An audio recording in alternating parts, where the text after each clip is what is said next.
There was a woman named Judy who lived in an old house on a cliff overlooking the sea. She was divorced from her husband.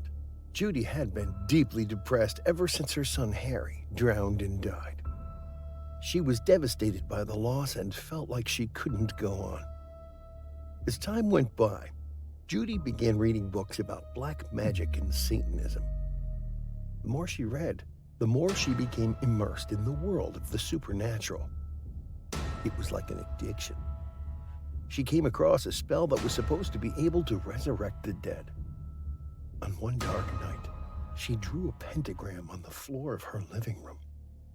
Lighting some black candles, she stood in the middle of the pentagram, and at the stroke of midnight she read aloud from an ancient satanic book.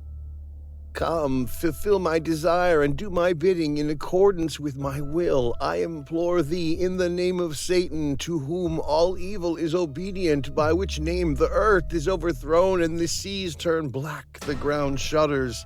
Fire is quenched, and all host of things in heaven and hell do tremble. Lucifer, prince of darkness, return my son who drowned by accident. Return him to me now, I command thee." Afterwards, Judy blew out the candles. She collapsed to her knees and began to weep.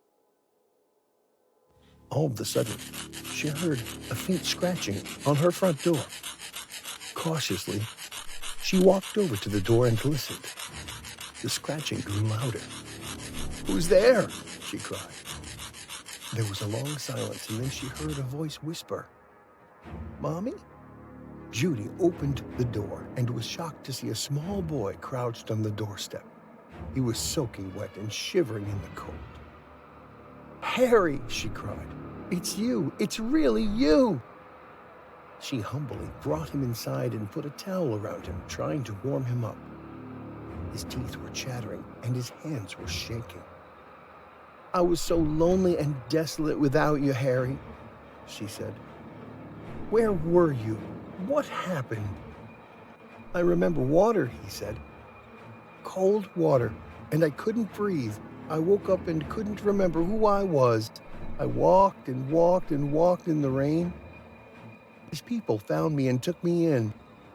I didn't know if I was alive or dead." "You're alive, Harry," she cried. "You're really alive, and I'm so happy to have you back." "Was I a good boy, Mommy?" Harry asked. "Of course you were a good boy," she replied. "Did you love me, Mommy?" Harry asked. "I do love you," she replied, "from the bottom of my heart." "Were you nice to me, Mommy?" Harry asked. "Of course I was," she said. Harry stared at her. It was a mean, angry stare, and there was a spiteful sneer on his face. It frightened Judy. "I want to play a game with you, Mommy," he cried. "Hide and seek." All of a sudden, he raced up the stairs. All of the lights in the house went out. "Harry, what are you doing?" she cried. "Where are you?" There was no answer. "Harry, stop this," she cried. "I want you to come right back here, Harry. Please don't do this to Mommy. Harry, for the last time, what are you doing?" Just then she heard the boy's voice coming from the darkness. "Aren't you glad the lights are out, Mommy?" he said. "It makes the game more fun." "You're going to hurt yourself in the dark," Judy replied. Judy cautiously walked up the stairs, feeling her way in the darkness. When she got to the top, she looked around, straining her eyes to see. "Harry, stop this now," she shouted. "You're making Mommy very angry." All of a sudden, the door burst open and Harry was standing there cackling like a maniac. In his hand, he held a long, sharp kitchen knife. "Let's play hide and seek now, Mommy," he said. Judy recoiled in horror. Backing away, she tripped and went tumbling down the stairs. When she landed at the bottom, she looked up and saw her son coming down the stairs with the knife raised above his head. "What are you doing, Harry?" she asked in a trembling voice. "You lied, Mommy," he said. "Harry didn't really drown by accident. You knew that Harry drowned himself. He couldn't stand the way you treated him, and he killed himself just to get away from you. Don't you see? Harry didn't want to come back, Mommy. Harry hates you. He didn't want to come back, so he sent me instead." Just then there was a flash of lightning and it lit up the house. For one terrible moment, Judy saw the face of the thing that had come back instead of Harry.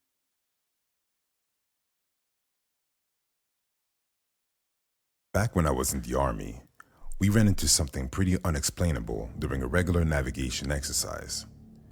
Navigation exercises are pretty standard throughout the world.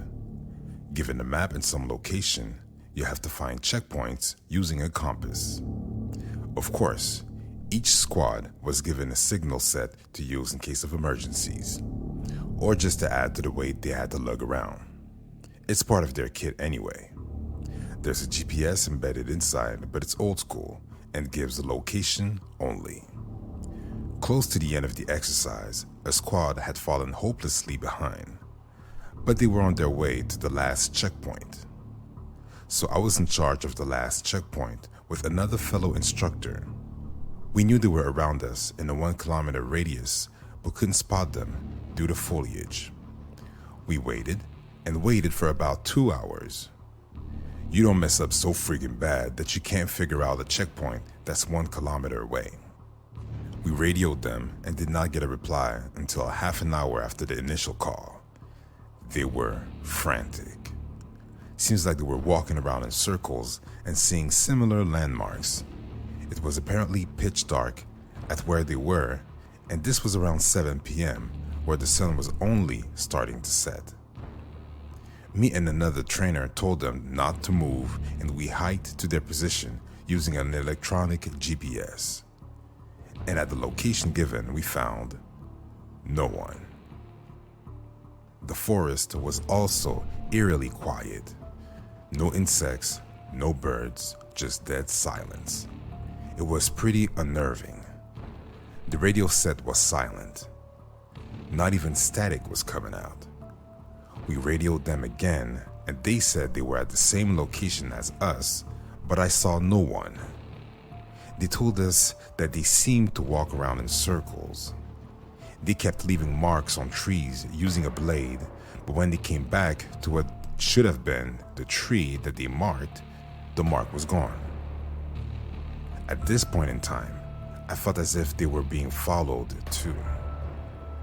I ignored that gut and we walked a little more further. We walked and walked, but there was no one, not even a mark on any of the trees like they said. How was this possible, I thought? We were on the exact location given. A few minutes later, while walking, I stumbled upon something that felt like a log to my boots. I looked down and it was the dead body of my fellow mate from that squad, covered in blood. We were horrified. We looked around and found bodies of all the guys in the squad. "Hello, check. Can you hear me?" came a noise from the radio. "We are right here. When are you reaching here?" said the voice. The fellow instructor and I stood there in shock. If these guys were dead, then who was speaking to us through the radio all this while?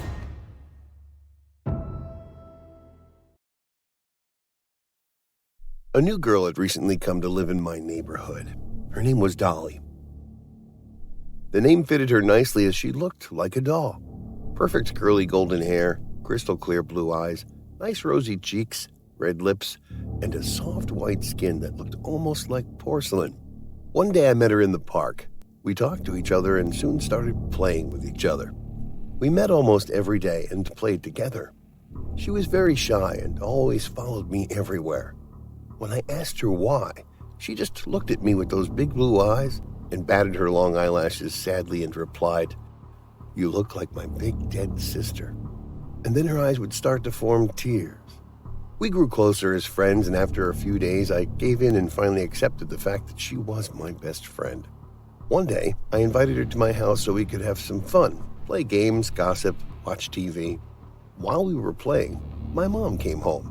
She had gone shopping to the nearest supermarket to get groceries. She dropped the bag of groceries on the table, looked up, and said gleefully, "Hey girls, I'm home." "It's my mom," I said, and introduced Dolly to my mom. Dolly looked surprised and said, "Oh, really? But she looks so young." By the blush on my mom's cheeks, I could say she was flattered. Throughout the afternoon, I saw Dolly examining my mom. "Your mom looks so pretty." That was her reply when I asked her why she was looking at my mom all the time. I found it a little weird, but then ignored, thinking that Dolly was really in awe of my mom. She truly was beautiful. One day I went to the park to play but didn't see Dolly anywhere. She hadn't informed me that she was not going to come home today, so I thought she must have fallen ill or something and played by myself that day. After I came home from the park, I couldn't find my mom at home, so I shrugged it off thinking she was out and would be home in some time. I turned on the TV in time for a show called Dress Your Doll Time. Suddenly there was a spark behind the TV and the TV went off. Smoke came out from the switchboard where the cable connecting the TV was plugged in. The smoke vanished before I could even get up to check what had happened. The lights went off. It was pitch dark and I couldn't see a thing. Suddenly the TV was automatically turned on, but there was no electricity. So how was the TV working? I was scared as hell. On the TV, there was my show, but it was different. It was not what I watched every day. I saw Dolly sitting on a stool. What was Dolly doing on TV? I thought to myself. Curious, I decided to watch her. At first, she was talking about her new doll and all, so I figured that she was a performer. Then she opened her big bag and took out a doll which suspiciously resembled my mom. But its hair were golden and my mom's was black. Her eyes were dark blue, whereas the doll's were brown. But when I looked closer, I realized that it is my mom. The face cut and cheekbones and so forth. I panicked a little, but decided to go to her house and ask Dolly about what I saw. So I went to her house, which was empty and surprisingly unlocked. I walked in and landed in a room which looked like Dolly's bedroom and opened the door. To my horror, I found many dolls hanging by their neck from the ceiling. As I looked at each one of them, I realized that these looked exactly similar to the people who had gone missing in my neighborhood over the past few months. I was shocked at what I saw and stood still for a few seconds. Suddenly, the door slammed shut behind me. I turned around and I saw Dolly smiling sadly at me. I thought that I had finally found a true friend, a friend that wouldn't be so nosy. Now that you've seen this, I can't let you go. You'll be a part of my pretty doll collection. Doesn't that make you happy?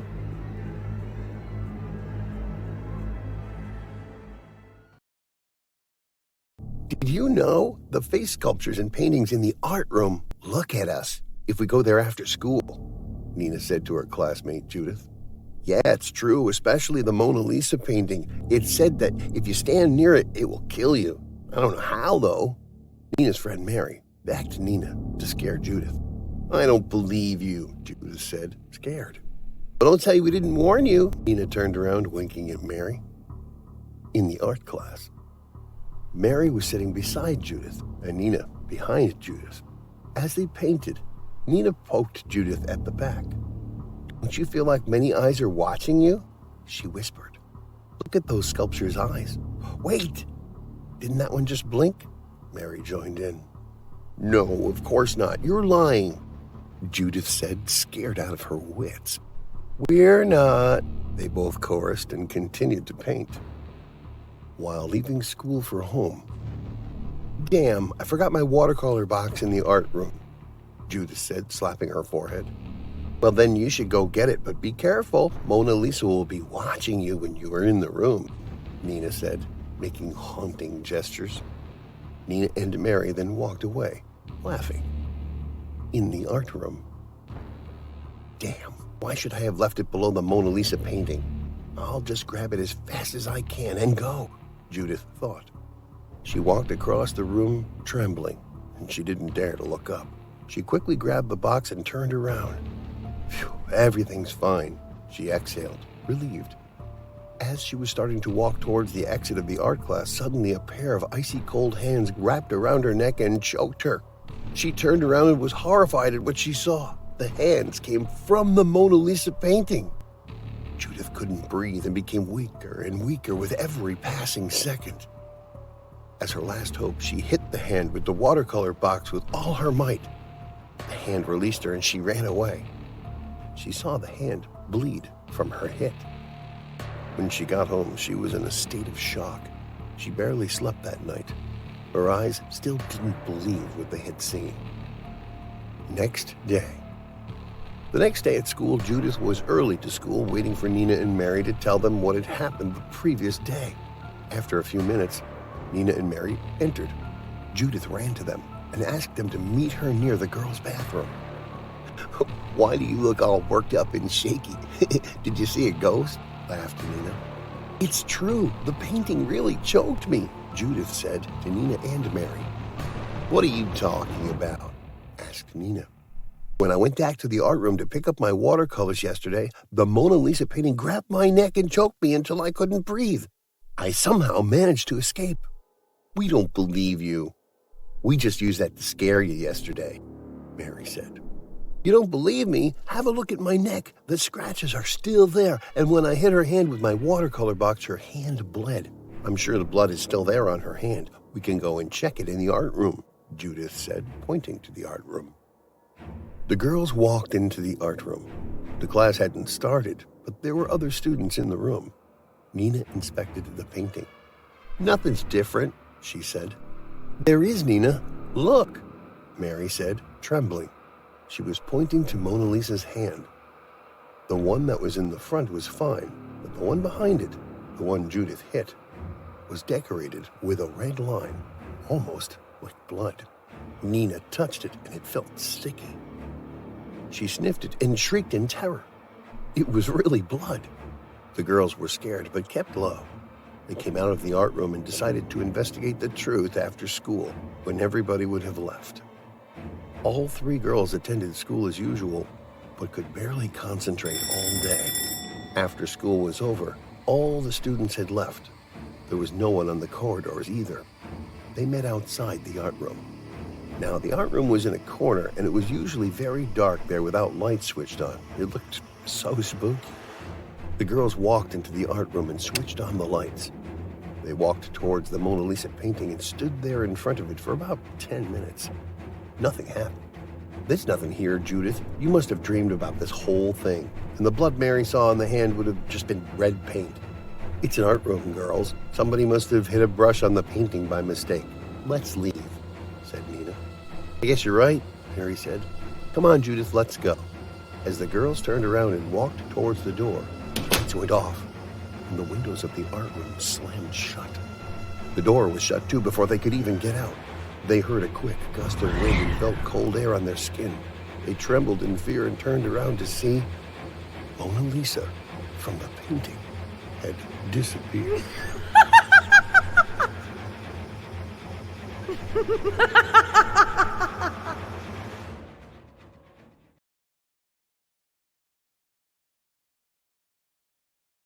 It was a bright sunny day when he arrived in town.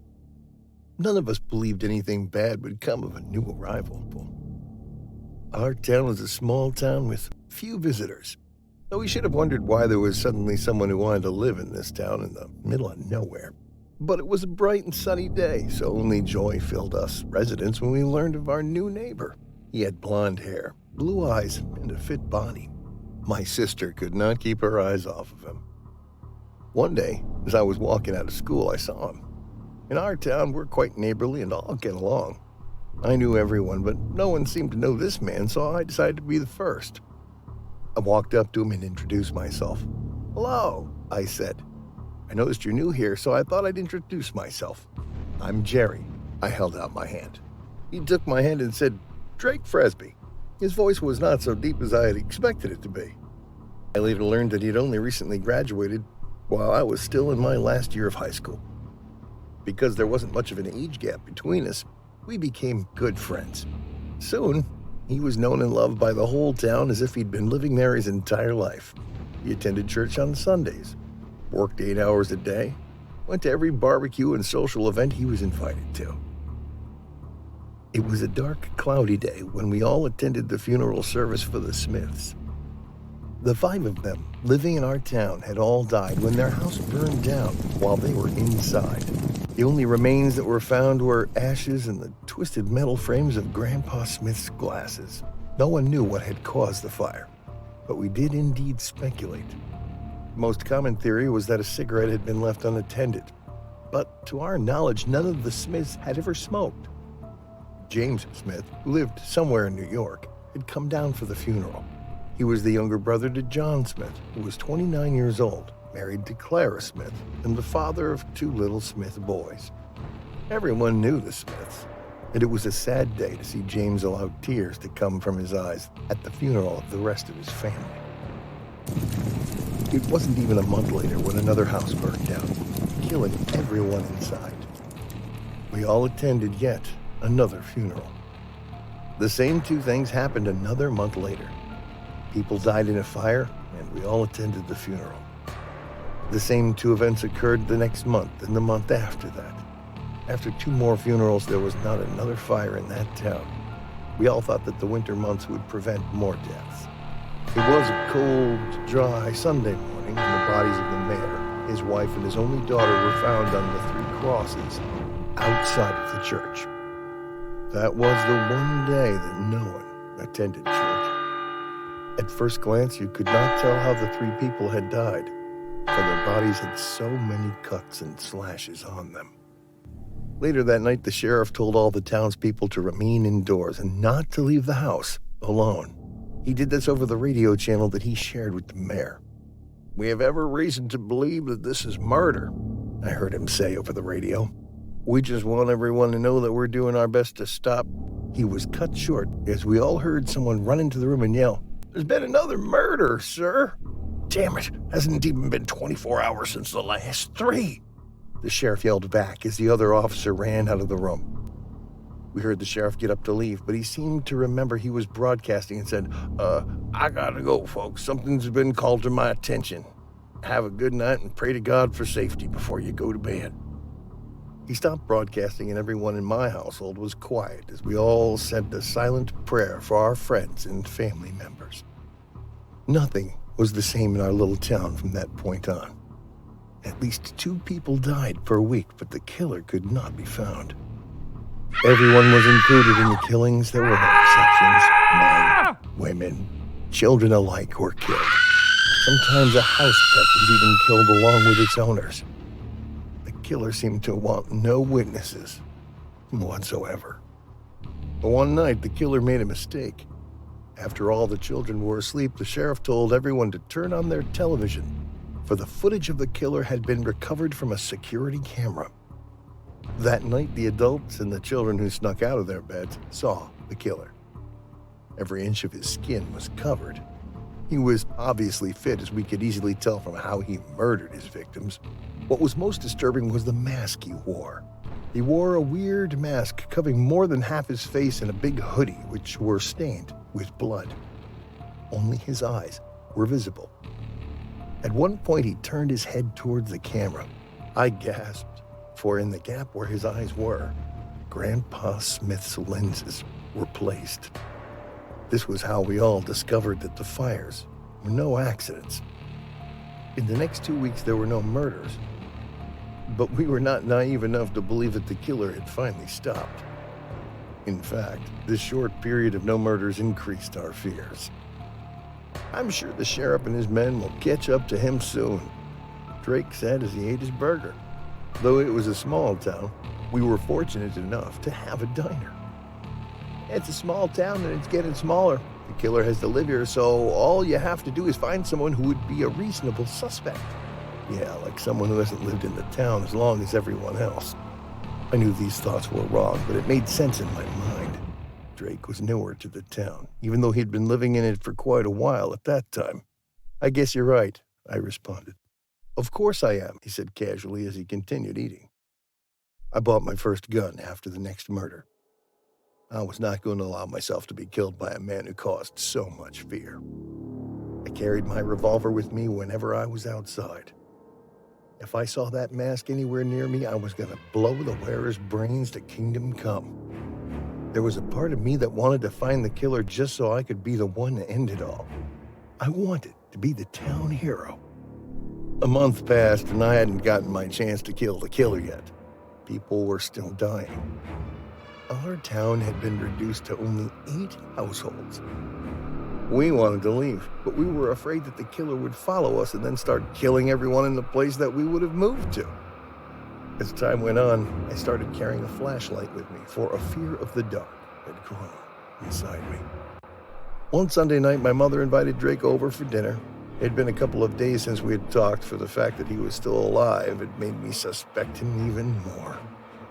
A sort of bitter distrust for him had grown inside me. This is why I had both my flashlight and my revolver strapped to my belt. As we ate dinner, my parents asked Drake questions about how he was doing, and my sister Julia kept flirting with him. I remained silent for the most part. As we were eating dessert, Drake excused himself to the bathroom. A few minutes later, all the lights in the house had turned off. I struggled to get my flashlight off my belt, and I turned it on to a terrible sight. The man in the hoodie mask was standing behind my sister with a large knife to her throat. My parents' throats were already slit, and there was blood all around them. Something near the bathroom caught my eye, and I gasped in horror as I saw the door open with Drake's body lying halfway through the door. But where was his head? My eyes were back on the killer when I saw what was in the hand not holding the knife at my sister's throat. He held Drake's severed head, which had the look of pure terror on it. A wave of guilt crashed over me as I realized that I had assumed the worst in my friend. Drake had died without my trust. Tears were streaming down Julia's eyes. I removed my gun from my holster, aimed at the man's head, cocked it. Let her go, I yelled shakily.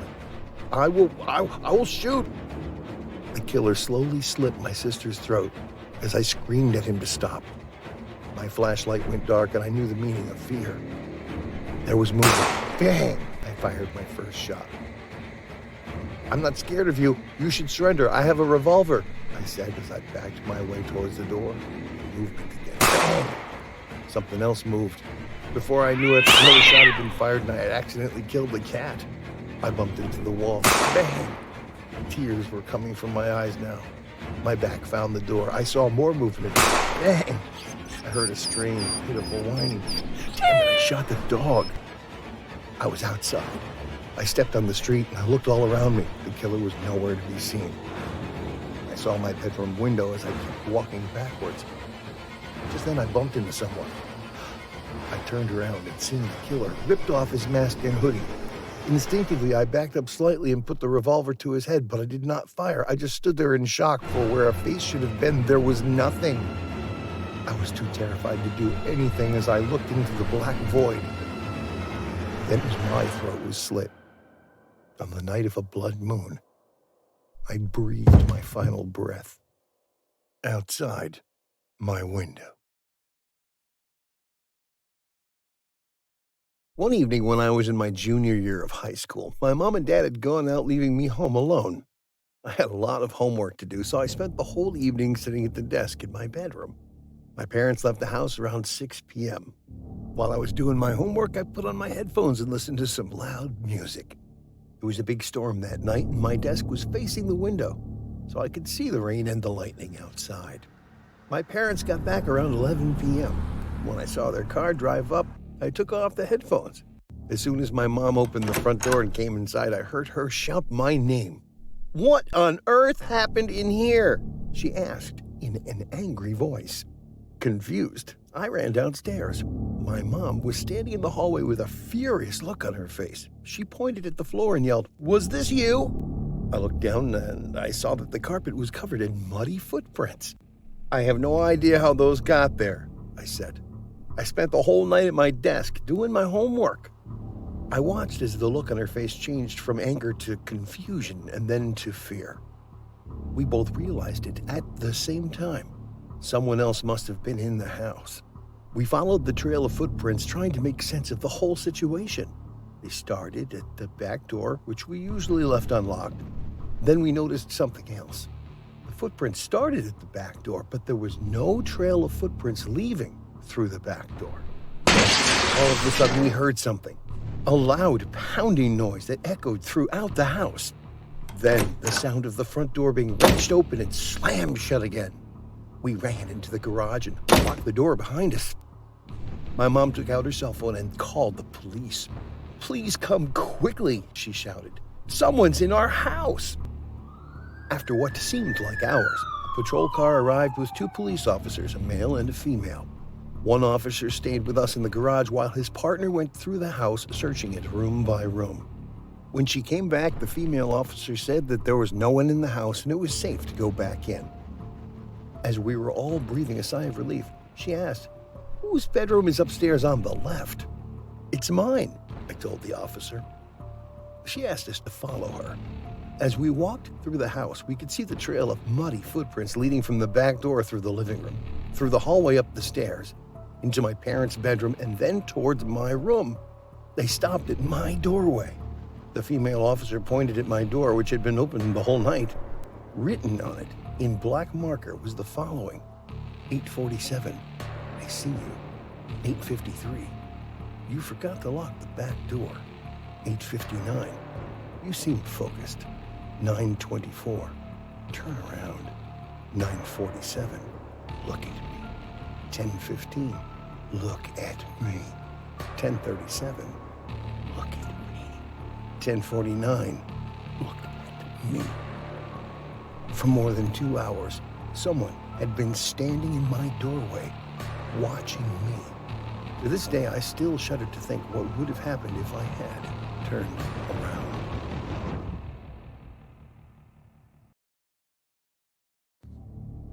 Everyone loves the first day of school, right? New year, new classes, new friends. It's a day full of potential and hope before all the dreary depressions of reality show up to ruin all the fun. I like the first day of school for a different reason, though. You see, I have a sort of power. When I look at people, I can sense a sort of aura around them, a colored outline based on how long that person has to live.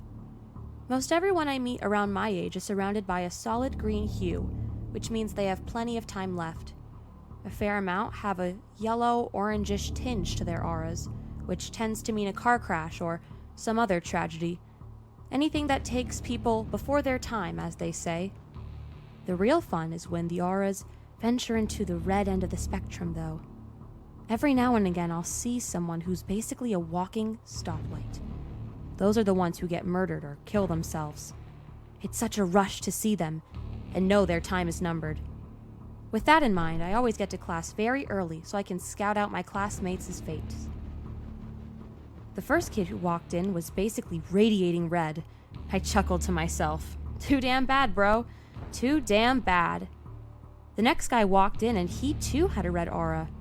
I found that strange, but thought maybe they are gonna be a part of the tragedy together. But as people kept walking in one by one, they all had the same intense red glow. I was stunned at what my eyes saw. I finally caught a glimpse of my reflection in the window, which looked dazzling red. I was too terrified to move. This could only mean one thing. We were all gonna die together, but how? Just then, our professor stepped in and locked the door. His aura had a sickening shade of green.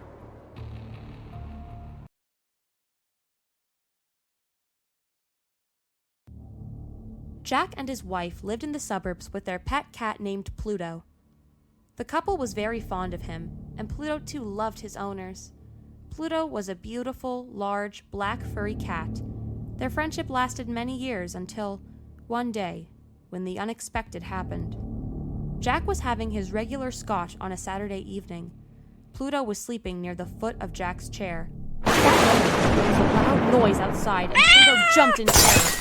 So much so that he landed, bumping into the table on which the alcohol was kept. The bottle fell on the floor and broke into pieces, leaving the alcohol all over the floor. Jack was so drunk that his anger made him kill Pluto by hanging him by his neck. His wife came out of the kitchen and started crying out of fear and at the loss of Pluto. She buried Pluto behind their house. Soon after the cat's death, their house caught a fire and everything was destroyed. But one wall which survived the mysterious fire had an imprint of a cat hung with a rope. Disturbed on seeing this, Jack regretted his actions. One fine evening, he found a cat in a bar and brought it home.